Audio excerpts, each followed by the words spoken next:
हम तो आपको बताए हैं ना कि बिहार वो मिट्टी है कि यहाँ से खुददार पैदा होते हैं। बिहार वो मिट्टी है कि यहाँ से ईमानदार पैदा होते हैं और मेहनती पैदा होते हैं। बिहार के लोग ही जाके गुजरात की फैक्ट्रियां चला रहे हैं, महाराष्ट्र की ट्रेन चला रहे हैं, महाराष्ट्र के इंफ्रास्ट्रक्चर को बढ़ा रहे हैं। जो बड़ी बड़ी बिल्डिंगें आप देख रहे हैं वो बिहार के।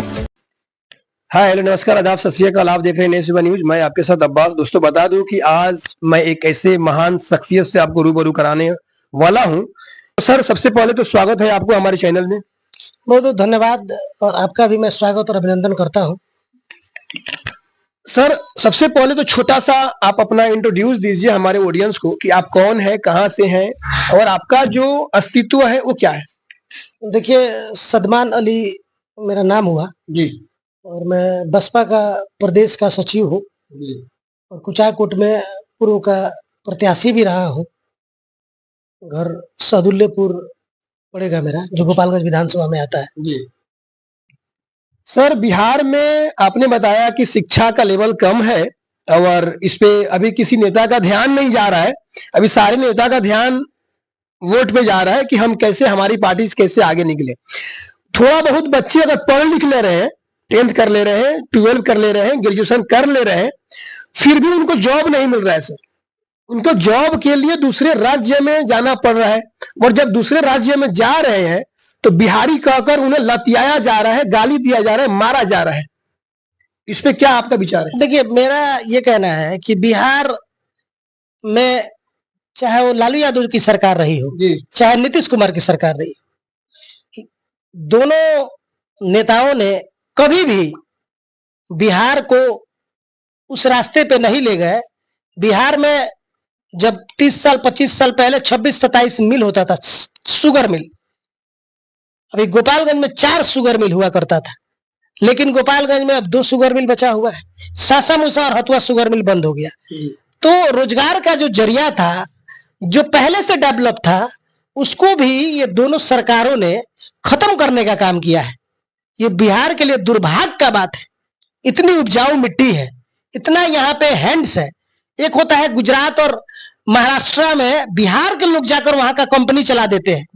यहाँ के लोग गुजरात जाते हैं और बड़ी बड़ी कंपनियां को रन कराते हैं। सारा टैलेंट तो बिहार में है। तो यहाँ के नेता सिर्फ लूट खसोट में विश्वास रखते हैं। यहाँ के नेता बड़ी गाड़ियों में विश्वास रखते हैं। यहाँ के नेता प्लॉट और फ्लैट में विश्वास रखते हैं। यहाँ के नेता कभी भी इंडस्ट्री, कभी भी फैक्ट्री, इस सब पे इसको बढ़ावा नहीं देते हैं। तो निश्चित ही यहाँ पे बहुत बड़ी गैप रही है। इसलिए तो हम कह रहे हैं ना, उसके पहले कांग्रेस का शासन था, उसके बाद राजद का शासन था, अब भाजपा जेडीयू का शासन है। तो एक बार बहुजन समाज पार्टी को भी लोगों को मौका देना चाहिए कि बहुजन समाज पार्टी एक ऐसा दल है जो ना मुस्लिम की बात करती है, ना हिंदू की बात करती है। बहुजन समाज पार्टी संविधान की बात करती है। बहुजन समाज पार्टी भारत की बात करती है। बहुजन समाज पार्टी बाबा साहब भीमराव अंबेडकर की बात करती है। बहुजन समाज पार्टी अशफाकुल्लाह खान की बात करती है। लेकिन और सब दल जो है वो उसके दल के ही लोग उसके रहबर है, सुप्रीमो है, और वही उनके भगवान है, वही उनके पूजनीय है, वही विचारधारा है।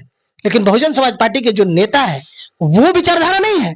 विचारधारा ज्योतिबा फुले है, विचारधारा साहू जी महाराज है, विचारधारा अशफाकुल्लाह खान जी है, विचारधारा फातिमा शेख है, विचारधारा बाबा साहब भीमराव अंबेडकर है।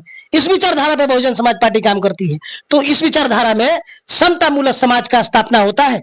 इस विचारधारा में सबको सम्मान देखा जाता है और सबको अवसर मिलता है। तो एक बार बिहार के लोगों को बसपा पे भी विश्वास करना चाहिए।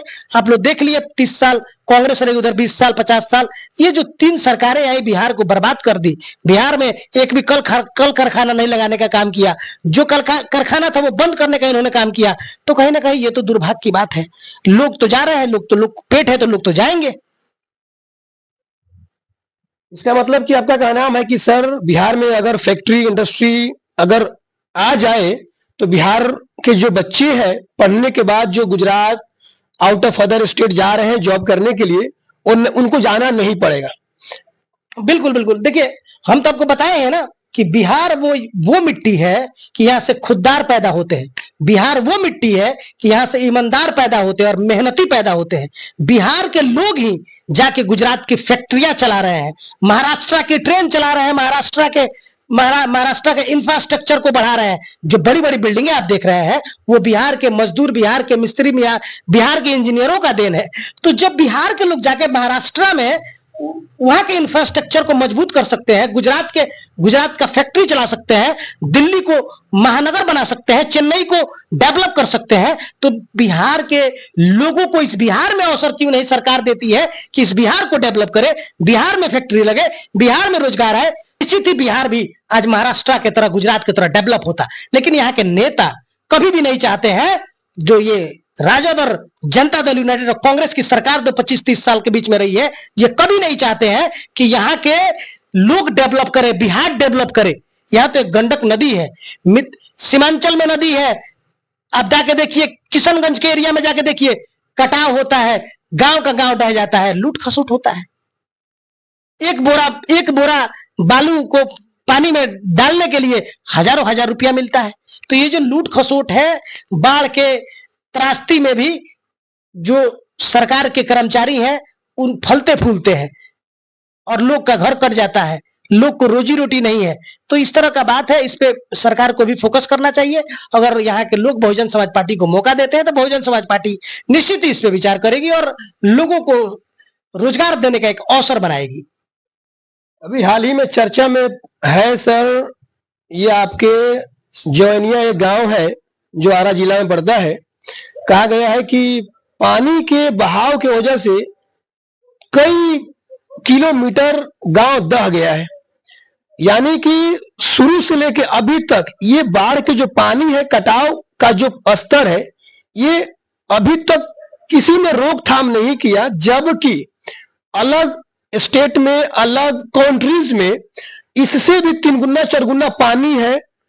वहां के जो सरकारें होती है, वहां के जो लीडर होते हैं, उस पानी का रुख जब चाहे तब पलट देते हैं। लेकिन यहाँ के जो सरकारें हैं वो इस पे विचार क्यों नहीं करती है? जिनका घर कट गया, दह गया, क्या उनके घर सरकार जा रही है 5,000 6,000 रुपया दे रही है, तो क्या उनका पूरा जीवन उस पर चल जाएगा कि नहीं? देखिए, ये आरा है, जमुनिया जो गांव है आरा में पड़ता है जी। वो तो भी बिहार का एक हिस्सा है, उस पर भी बात करेंगे जी। लेकिन इस गोपालगंज में गंडक में कितने गांव विलय हो गए, कितने लोग बेघर हो गए, कितने लोग अपना घर द्वार पानी में छोड़ के चले आए। ये सरकार, चाहे लालू यादव जी की सरकार थी या नीतीश कुमार जी की सरकार थी, तिरपाल और चिवड़ा देने के अलावा आज तक कुछ दिया हो तो बताइए। सरकार को चाहिए था कि सरकार जमीन दे और जो लोग कटाव से पीड़ित थे उन्हें आवास बना के दे, लेकिन सरकार कभी नहीं दी। अभी फिलहाल 2 साल पहले बरौली डूब रहा था, बैकुंठपुर डूब रहा था। आप जाके पूछिए, देखिए किसी भी जिसका घर कट गया हो, दह गया हो, किसी को 2 धूर जमीन सरकार ने दिया हो तिरपाल और चिवड़ा के सिवा। वो भी चिवड़ा में भी दलाली हो जाता है, तिरपाल में भी दलाली हो जाता है। ये जो सरकार है, सरकार कभी भी यहाँ के आम आवाम के बारे में नहीं सोचती है। और आम आवाम भी चुनाव के वक्त ये नहीं सोचता है कि मेरे पेट पे कौन मारा, मेरे पीठ पे कौन मारा। भेड़ी धसान की तरह जाके वोट जाति के नाम पर लोग गिरा देते हैं और कभी भी ये नहीं पूछते हैं कि आखिर मेरा घर कटा तो इसे बनवाएगा कौन, मेरा घर कटा तो मेरे लिए जमीन कौन देगा। आखिर लोग अपने मेहनत के कमाई से दियारा में 2 तल्ला 3 तल्ला घर पिटवाते हैं और बाढ़ आती है, काट के लेके चली जाती है। तो वो तो अपने मेहनत के बलबूते घर बनाए हैं ना। फिर सरकार जब कटाव हो जाती है उसके बाद से वो लोग बांध पे रहने पे क्यों मजबूर होते हैं, वो लोग बांध पे क्यों अपना जिंदगी गुजारा करते हैं, वो बांध पे अपने बच्चों का कैसे परवरिश कर पाते हैं, ये तो सोचना चाहिए ना सरकार को। 2 भाई अगर एक घर में रहता है तो एक भाई जाके दूधई घर बनवाया हुआ है, तो एक भाई जाके छपरा में घर बनवाया हुआ है, जहां 2,000-5,000 रुपया जमीन मिलता है, सरकारी व्यवस्था मिलता है, वहां लोग जाके बस जाते हैं। भाई भाई से जुदा हो जाता है, बहन बहन से जुदा हो जाता है, कोई किसी को एक जगह नहीं मिलता है रहने के लिए। ये सरकार तो भावनाओं के साथ भी खेल रहा है। तो सरकार को चाहिए कि एक जगह दे और लोगों को बसाए। और नेताओं को चाहिए, जो स्थानीय विधायक है, ये विधायक है, सांसद है, उनको भी चाहिए कि आम आवाम के लिए जगह मुहैया कराए, घर बनवाए। सरकार तो बस तिरपाल और चिवड़ा में ही सारा व्यवस्था सारा लगता है कि सब व्यवस्था हम दे दिए हैं। तो ये कहीं ना कहीं सरकार की नाकामी है और आम आवाम जनता भी अपना हक लेने में पीछे हट रह जाती है, हक मानने में पीछे रह जाती है, सिर्फ वोट देना जानती है जनता। तो जब वोट देना हम जानेंगे और अपना हक नहीं लेंगे, हक नहीं मांगेंगे, तो हमारे साथ यही होगा। ये जो अंग्रेजों का रूल है उस पे तो निश्चित ही भारतीय जनता पार्टी अपना काम कर रही है। फूट डालो राज करो, फूट डाल रही है और शासन कर रही है। यानी कि जब तक आवाम सुधरेगी नहीं, जब तक आवाम की आंखें खुलेगा नहीं, तब तक ये ऐसा ही आवाम के साथ होता रहेगा।